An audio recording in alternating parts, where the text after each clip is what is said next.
You're the biggest nerd alert that I know of all my mom friends that did research, and you still got caught off guard. Mm-hmm. So I don't know how other people that have kids aren't absolutely just floored. I know. Or I feel like a lot of people really just go, because I'm very thankful that I either know people or I know at least what to search so that I can find the right people to get the answers from. Yeah. But I think a lot of moms, especially, unfortunately, don't even know that there is such thing like as a pelvic floor therapist or a doctor that can explain these things. And I think that can exponentially like increase your depression because you don't know why it's happening. Yeah, and then it feels like it'll be forever.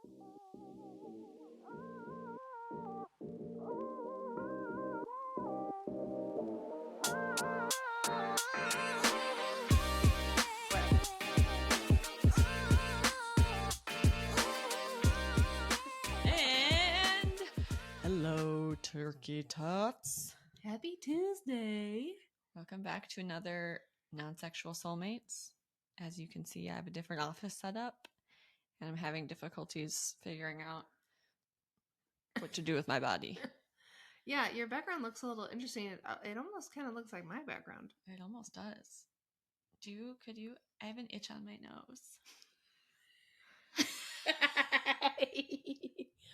We're together in real life.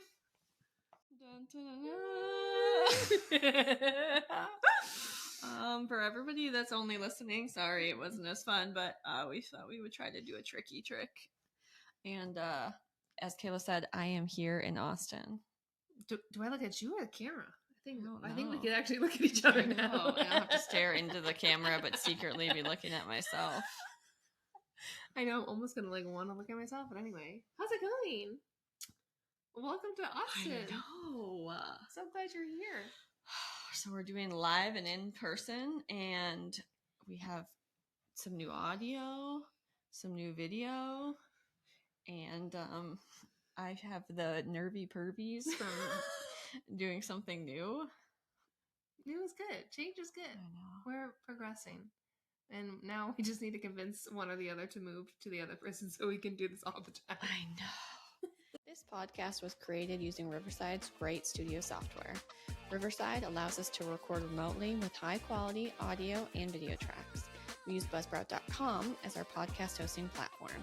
Buzzsprout allows us to schedule our episodes and distribute them to all the different places that people listen. Click our affiliate links in the show notes to find out more and to help support our show. P.S. Each purchase through our affiliate link gives us a small commission at no cost to you. Thanks, and let's get back to the show. I also don't know how to make eye contact. We're really close. We're probably sitting like half an arm's length away from each other, so it feels very intimate and very cozy. Oh, I love it. Which is okay. So, as per usual, we have a question, and this time we discussed, since we're here together, we would just do our catch-ups with y'all. Not mustard. Ew. Oh wait, no, I like mustard better than ketchup. I'm so dumb. Anyway. So we thought that we would just share because obviously Kayla had a baby almost 4 months ago. So now we're going to do a check-in and all of the lies that Kayla was told about postpartum life. Yes. We've alluded to this like in the other videos, like birth story part 2. The after birth, that was almost harder than the actual like labor and delivery. And I can say that postpartum is even like harder. And everyone says like prepare for the birth and the labor and postpartum. And, I made food and we did all that. And then he came early. But then you just don't know what you don't know. And that was the hardest part. I also know nothing. That's good. But because I didn't either. Here's the deal. I think that there have been multiple things. We've talked about this as I've had friends who've been pregnant. There have been multiple things that they've told me where I'm like, shut the fuck up. Yeah. Like just shit that I didn't know. And I don't know that I'll ever end up having kids, but I feel more informed, one, as a woman with a vagina, and then two, you never know. There could be a whoopsie.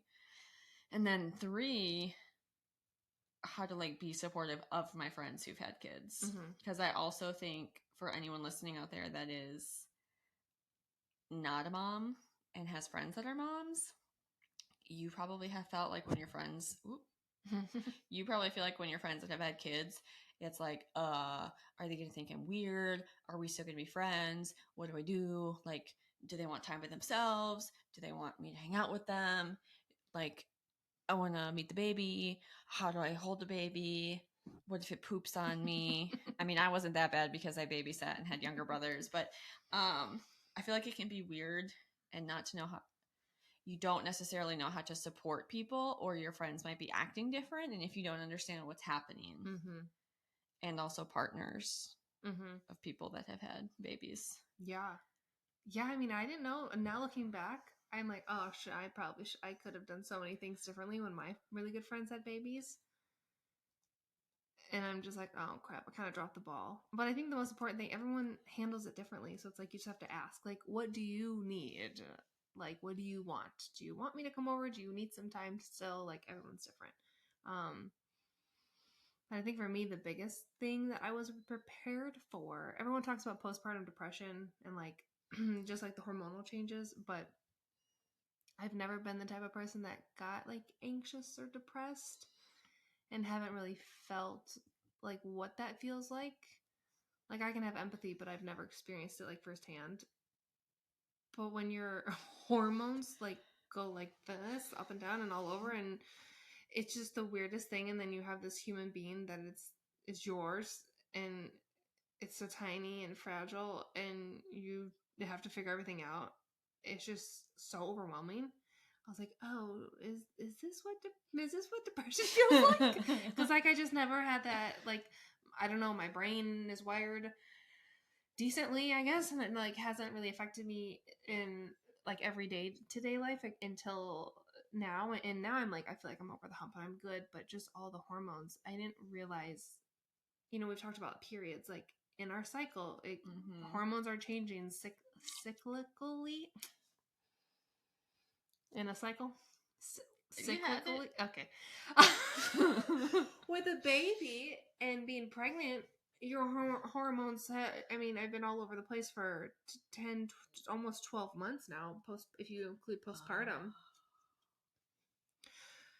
My biggest takeaway recently, which made me feel a lot better, and I did not know this, was talking to a physical therapist specializing in pelvic floor therapy, specifically. Which I did not even know was a thing until like a month ago. Yeah, I don't know how I found out about it. I think I saw someone at work or something. I don't know. I think I saw it somewhere.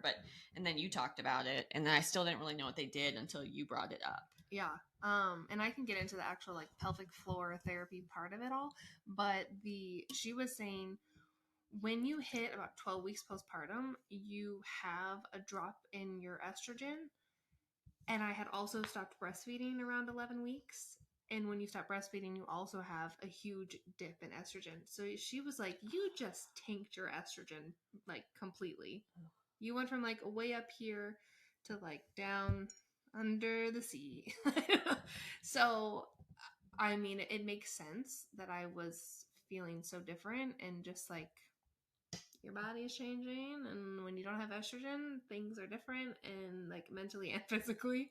So that was really interesting. That was very weird for me, but it validated like what I was feeling. Yeah. I think it's interesting that you're the biggest nerd alert that I know of all my mom friends that did research, and you still got caught off guard. So I don't know how other people that have kids aren't absolutely just floored.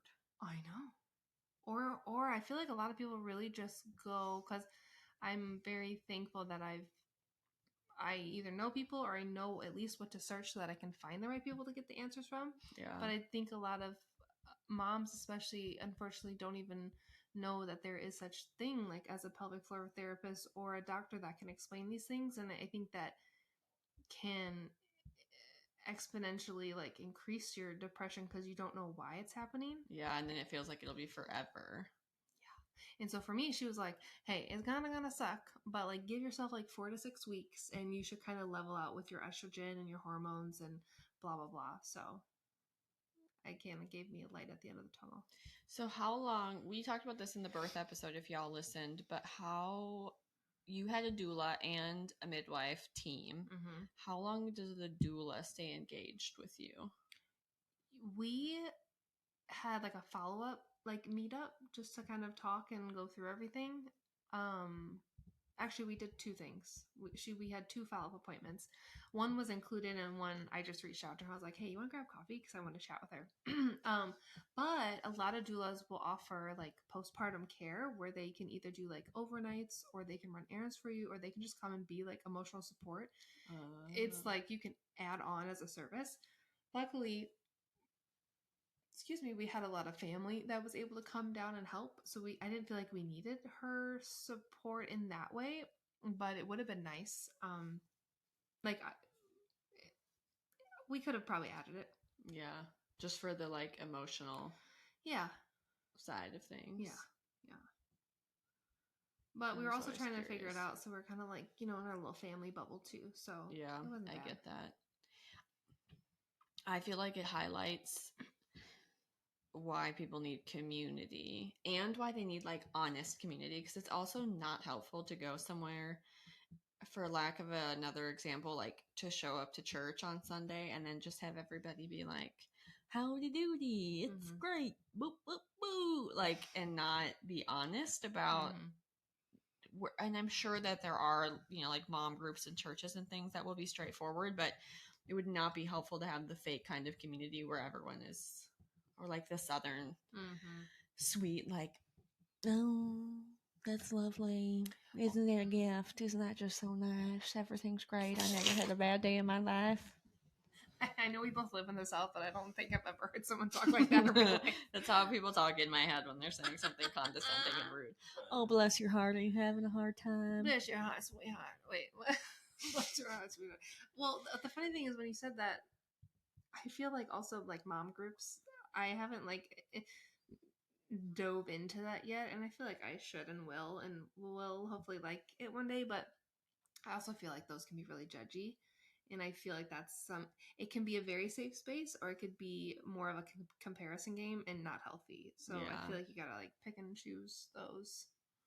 I think if you had like olden times where you had multi-generations available in one space, you could have like wisdom from other people and you could hear examples and have that support and be in a space where people were like comfortable to share. Yeah. Versus, and I'm sure there are some moms who don't have as much of an issue.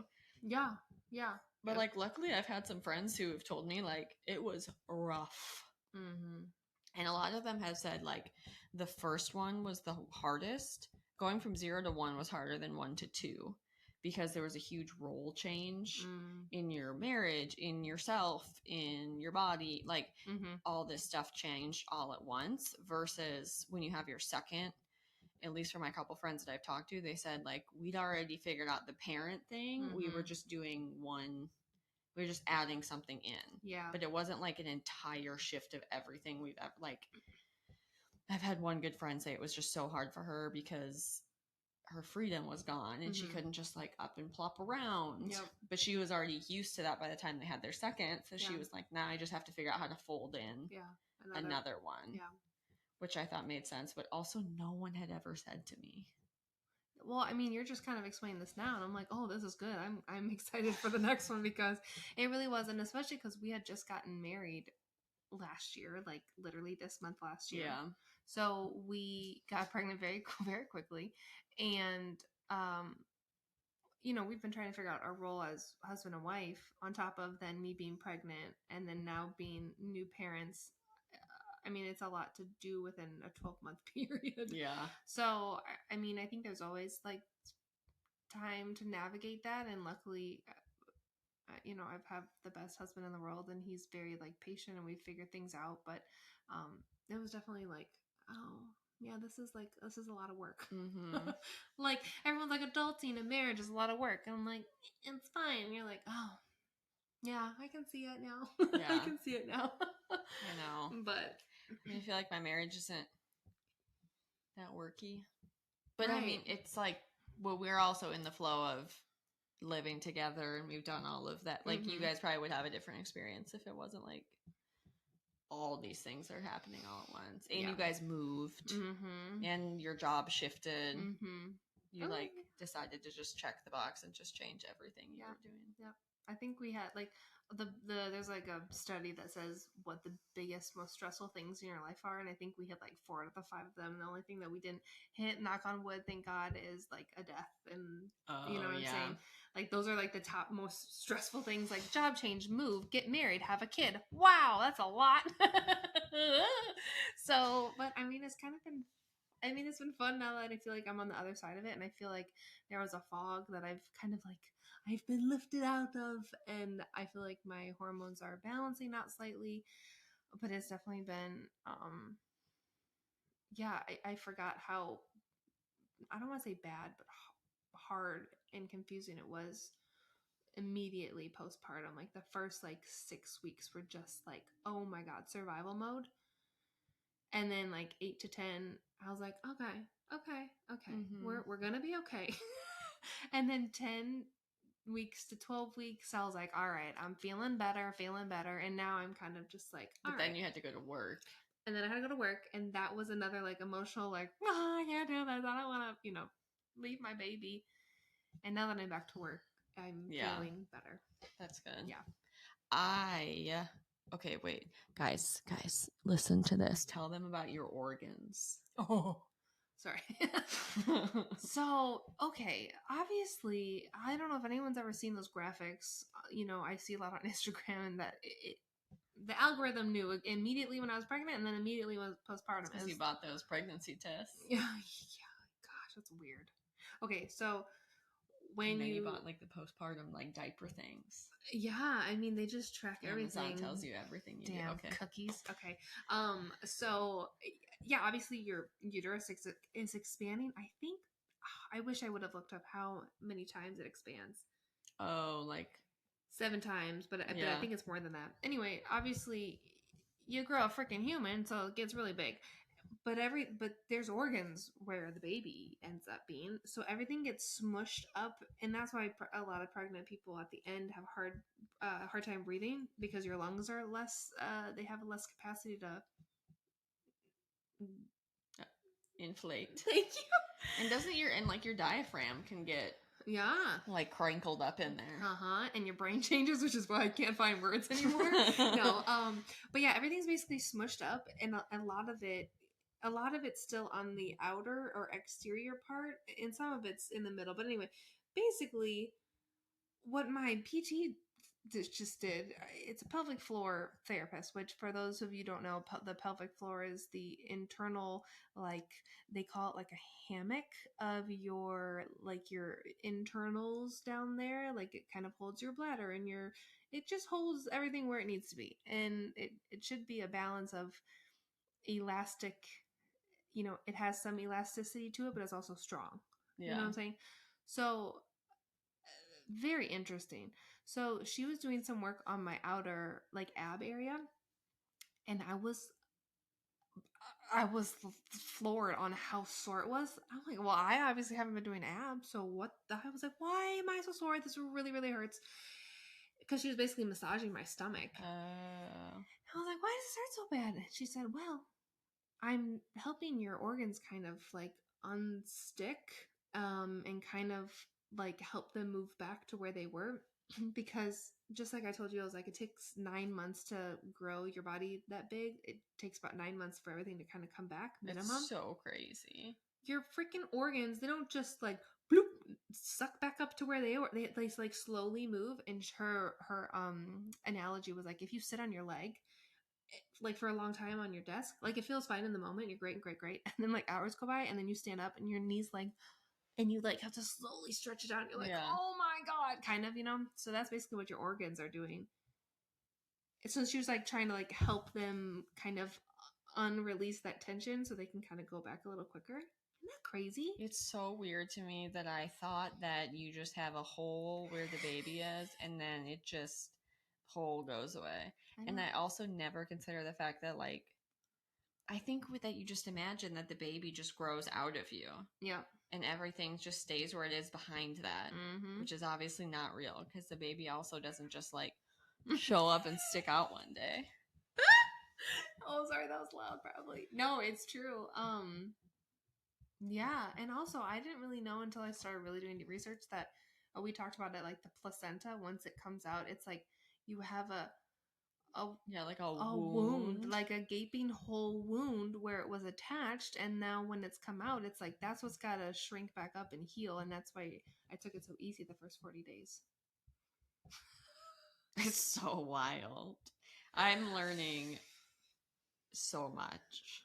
It's what so if you could go back in time and talk to you like a week before you give birth to Kaden, never mind that you're going to be like, P.S. is coming very early, but like, don't order the nachos. If you could go back and do, like, what would be one thing you would tell yourself that you think would have been helpful to know? Maybe there's more than one thing.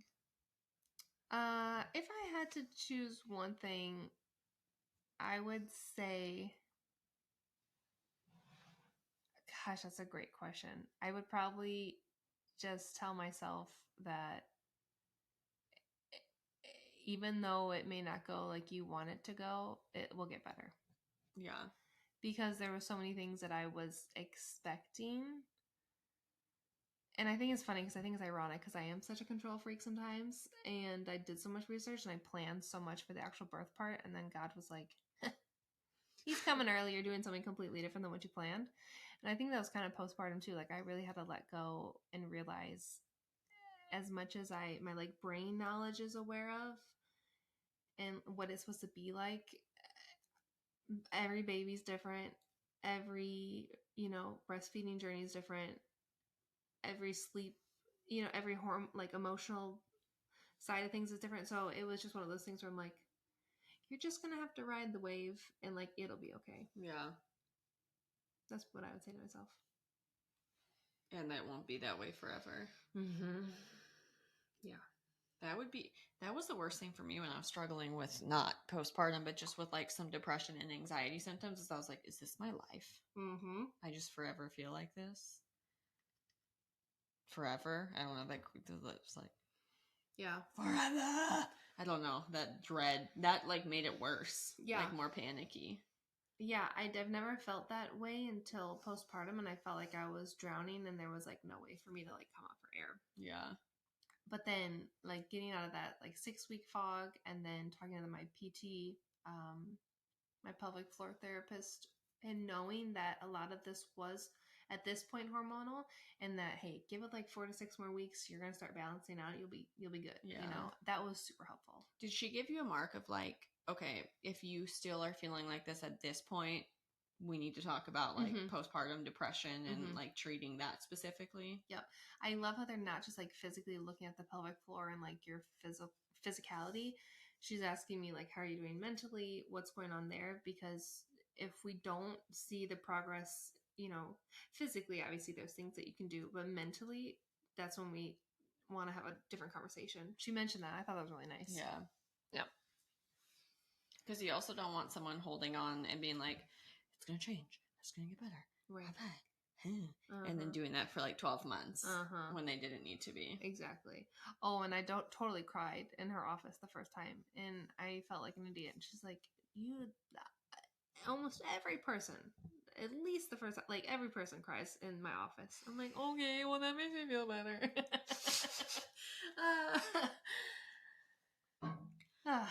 I also think, do you think that you're also like, I'm a new wife, so I have to still be like the best at being a wife and then the best at being a mom? And then it was like, who's Kayla? Yeah, that's a great way to put it. And it's hard too because like you want to give everything, like you want to give all your energy to your husband, and that's what I've been used to. But with a new baby, it's like you have to, for survival, for like his well-being, like you have to shift your attention way more towards him, and it's very uneven in the beginning, which totally makes sense. But that was something that I didn't realize would happen for some reason. Yeah. Like I knew it would shift a little bit, but just navigating that as a couple. But I mean, I think we did a really good job. It was just eye-opening. Yeah. And because like your love isn't limited, but your energy is. yeah. And all of your energy, and plus you're not sleeping, and you didn't get to have the breastfeeding journey that you wanted to have, and then you didn't get to have the hospital or you didn't get to have the home birth that you wanted. Yeah. So it was just like, I don't know, did it feel like stuff just kept piling on for a while too? Yeah, it was just like, well, okay, this is going this way now, great. Oh, okay, add this on top of it. Oh, add this complication on top of it, okay. And then it was just like, oh my god, I don't have the energy to even do anything else but try to survive each day. Yeah. It's how I felt. Was it hard being home, not working? No. Well, what do you mean by that? I don't know. Well, so like,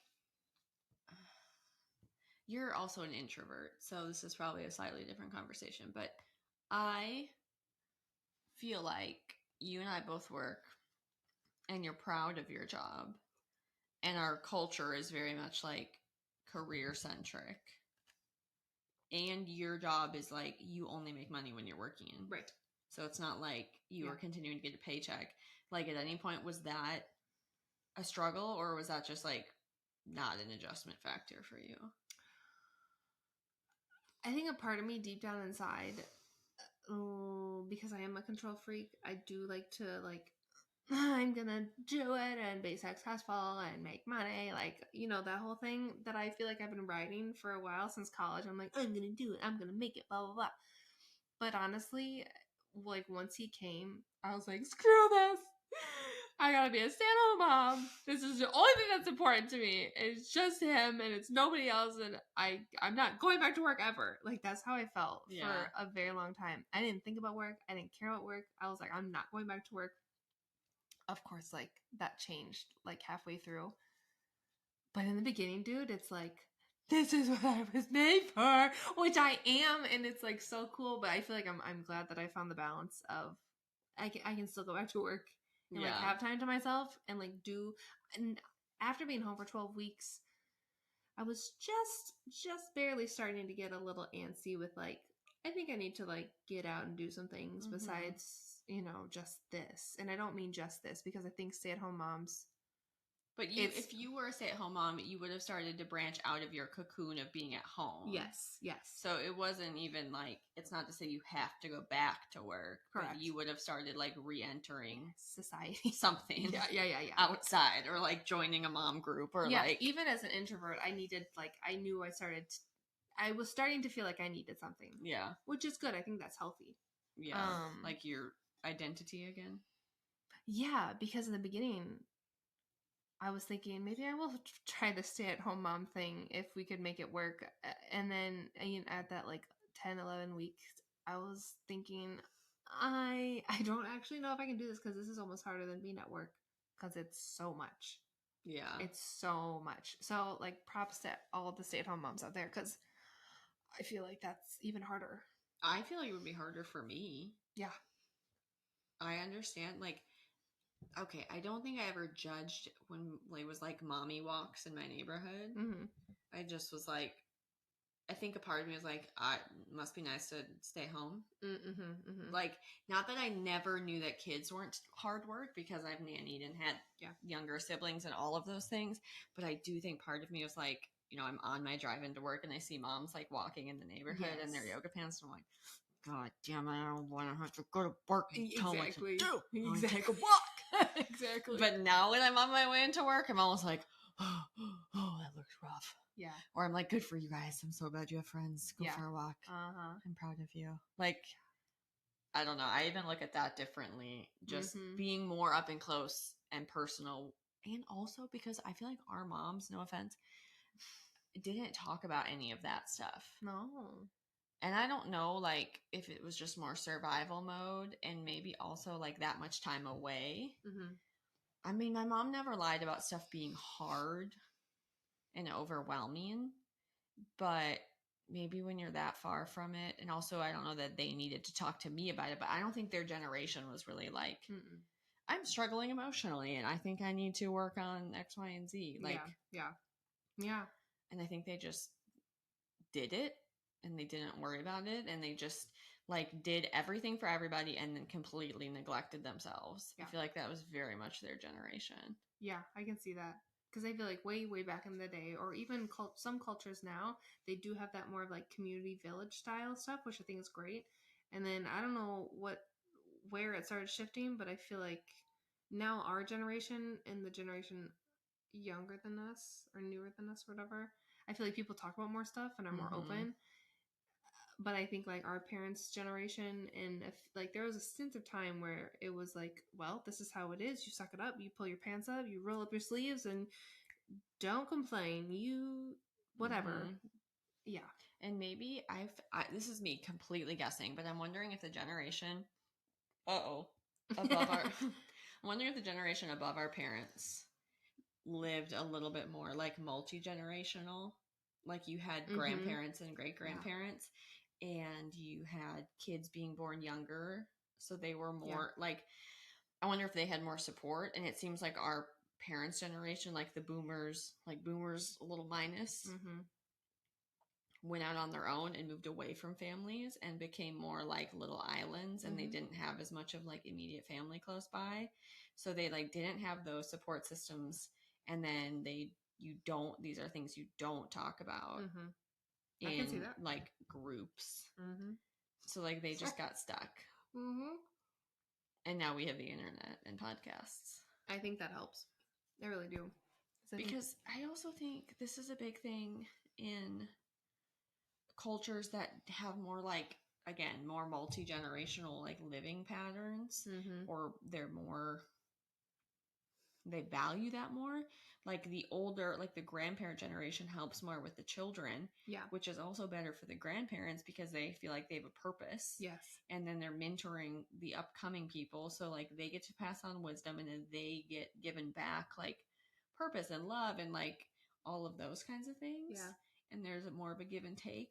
I just feel like so many of us are just in our own little bubbles. Yeah. And luckily y'all you have your in-laws and your parents, and they're both like close enough. Yeah. Yeah, they've been such a big help. But I can't imagine people doing it on their own with just no doula, no resources, no doctors that are going to explain why your hormones are changing, like no family. I feel like there's probably a lot of couples that like wound each other postpartum and then carry that around for a long time. Yeah, I can see that. Oh, it's stressful.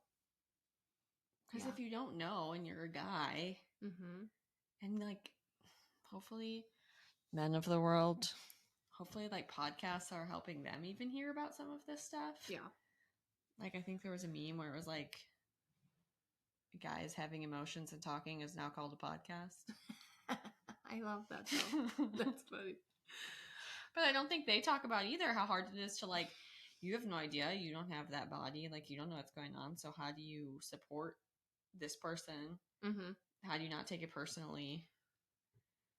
Like all of those things. Even I bet even guys wonder like, is sex going to be different or weird? Right. And probably they don't go up to each other's friends and be like, hey bro, is it weird? What happened? Yeah. Like I wish that they could. Yeah.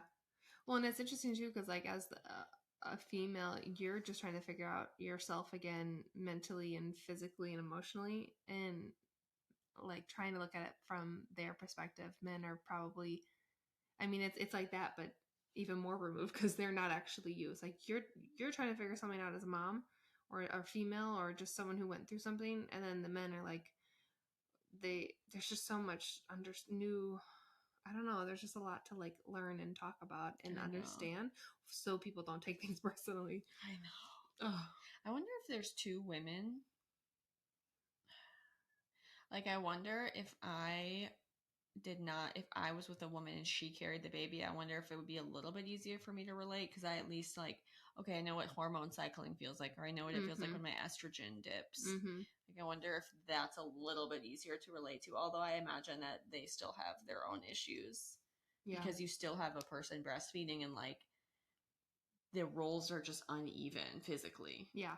Because of pumping or feeding or whatever the case may be, and whoever it is on the partnership side is just like confused. Yeah. And it's hard because they're like, I want to help, but sometimes I don't know how to help. And I'm like, well, I don't know. I don't either. I just got to do this thing. And then it's just such a weird dynamic. But I feel better now. I feel better. I'm excited. I'm hoping the next one will be easier because like we know what to expect. Like you said, like we'll have our roles figured out, and we're just adding another. I mean, I also did know somebody that said that she cried for like a month when she got pregnant with her second one because she was afraid she wasn't going to be able to love her first one as much. Kind of mourning the loss, like the single relationship. I'm sure there will still be things, but I have had multiple people tell me like at least the second time I was already like, not that you lost all your freedom, but like you already have this other person that you have to take care of, and you've already done the switch of like your life is keeping yourself and maybe a dog alive. Yeah. Who I can like go home and be like, you're annoying, and put them outside. Yeah. And they're like, thanks. It's true. It's true. So yeah, I don't even know. It's been weird. It's been challenging. It's been rewarding. It's been confusing. It's been daunting and overwhelming, but I think it's been so fulfilling too. So that's like all over the place. But I think that's pretty much spot on with new motherhood. And just trying to figure out like your body and your hormones, I didn't realize you could, I mean, you're basically like pre-menopausal at this stage. It's so weird. And you don't know when you're going to get your period, and you don't know when you're ovulating. So in the back of your head, you have this fear that you're going to get pregnant way too soon again, and that's stressful. You're like, I'm not ready because my body. What else? I don't know. It's my hair is starting to. I'm noticing some lighter patches, and I'm like, shit. I'm getting to the postpartum hair loss stuff, and. But that all comes back. It does. It's just, I was like, maybe I can avoid it. Oh, the delusions. And then I was like, no, well, it's also hard because I am growing my hair out, so I am shedding a bit more, or at least I'm noticing it more. Oh, yeah. But I also feel like around my face and my forehead, I'm losing a bit, it's feeling thinner. Weird. So that's been interesting. But is there anything that you absolutely didn't expect?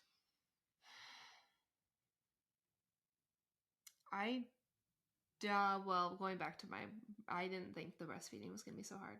Oh, yeah.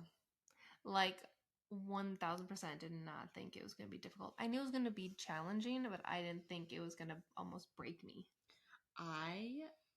Okay, once my friends started having kids, I didn't think this. But, like, growing up, I was like, that should, like, it never even occurred to me that could be a problem unless, like, you were literally missing a nipple. I know. I agree. That feels like a design flaw. I know. I don't understand. I wish I knew more scientifically why that could be a thing. Like, I understand tongue ties can make it harder. I understand people's anatomy can make it harder if they have, I don't know, just the way they produce milk, or the ducts that actually get the milk into the nipple. I don't know. There's just so many things, but it's just like, damn, it's such a natural thing. I feel like so many people have a hard time, though. I know. So then I'm like, how did babies eat ever? So okay. Maybe because when you were living in a community, there were multiple breastfeeding women. So if your titties weren't working, you just borrowed somebody else's. Well, that's a valid point.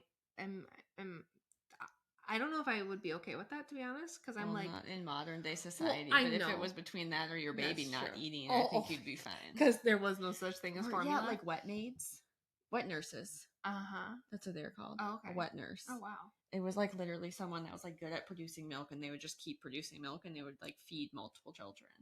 There is someone on TikTok that does that, and she just like has reserves and reserves, and she like gives it away or whatever. Anyway, my conspiracy theory says what happened in the last however many years to make us fatter, sicker, worse off, more cancer, more shit, more mental health. Are we changing and biologically where like certain women just can't breast, like it doesn't work? I don't know. I'm just completely just hypothesizing.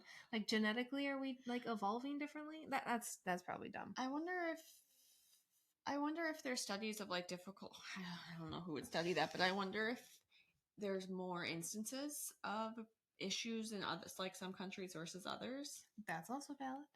I don't know. Or maybe I don't know. I don't know how you would track that. Or maybe just no one talks about it and it's always been hard. And maybe again, just and roll we just up your are all sleeves out here and just making assumptions. Yeah. And I also feel like there was probably a phase in the 50s when they were trying to like commercialize everything, where they were like, you should give your kids formula. Oh, 1000% that was a thing. Yeah. That was like, it's better than breast milk. Fucking lie. Sorry. That's so crazy. I know. So I have a question. If anyone has a boob job, can you still breastfeed? Oh, that's a great question. I've wondered this forever. Or if you have your nipples pierced and then you take them out. Oh, is it extra squirty? That was my question.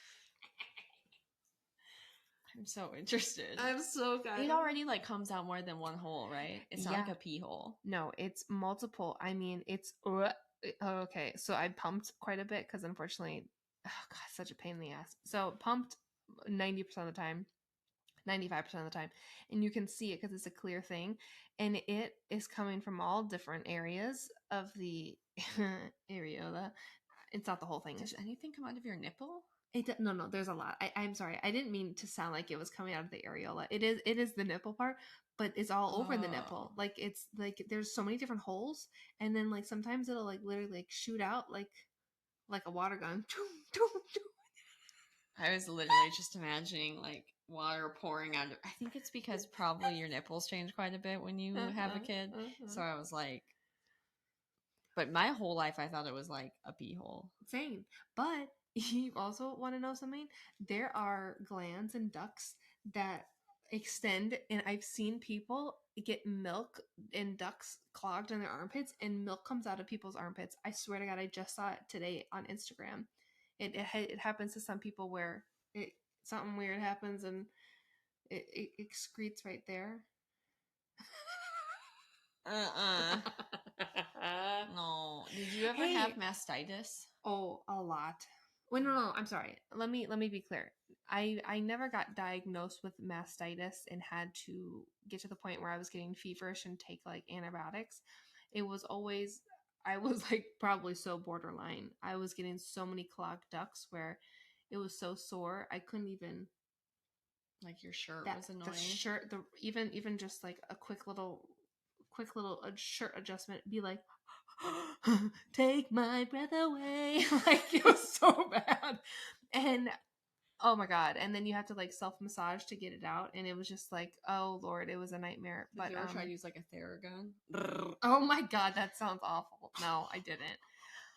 No, I did not. Did you Theragun your abs to make your to vibrate your organs back in place? Maybe. Hey, I will say what surprised me. I really wanted to know what my breast milk tastes like, so I tried it. Oh, I can't believe I didn't ask you that. It was really good and sweet. I was like, oh, it's gonna taste a little weird, but it was actually like really nice and sweet. It was like very, very sweet. I've heard someone say it tasted like cantaloupe. I could see that maybe. Yeah. I don't feel comfortable trying anyone else's unless it came out of my body. I feel that. But I'm so nosy about it. But it's funny because he used to have like really good breath, like breast milk breath.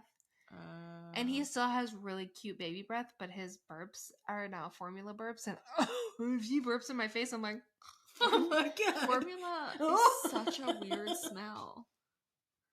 The burps, man. Everything else is fine, but the burps. I just feel like formula barfs are different barfs. Yeah, that too. The chunky monkey. Mm-hmm. And formula poops. Yeah. Mm-hmm. Did he have a hard time transitioning? Thank God he did not. He's like the easiest baby. He'll drink breast milk or formula, no issues. Whatever bottle you give him, whether it's straight from the fridge, room temperature, straight boob, like the temperature does not matter. And I know a lot of kids get really fussy and you have to spend a whole extra 10 minutes heating up the bottle. And thank God he will literally just take the bottle right out of the fridge. Oh, that's good. Ice cold. Don't care. I love it. He's a hungry boy. He's a very hungry hippo for sure. Okay, well, if anyone out there's a new mom, I'm sorry I keep getting close to the mic. I want to get close to the mic because I want to like zoom in and be like, guys, let me tell you a secret. But hopefully that's helpful for you. I mean, I think it's interesting no matter what. So whatever. But I think the more that you know, the more that you can be supportive to people. agreed. And the more that you know, hopefully someone can be like, okay, so I don't have to live as like an amorphous blob forever. Like being a mom doesn't have to mean that I feel like I'm shriveled and my hair's falling out forever. It's crazy, but it's a journey, and it's definitely a good one. It's just a hard one. It's like running a marathon. This has to be better than running a marathon. No, 1000%. But it's, you don't poop your pants. I mean, you do during birth sometimes. That's fair. That's fair. No, but yeah, I've just learned so much. I didn't know.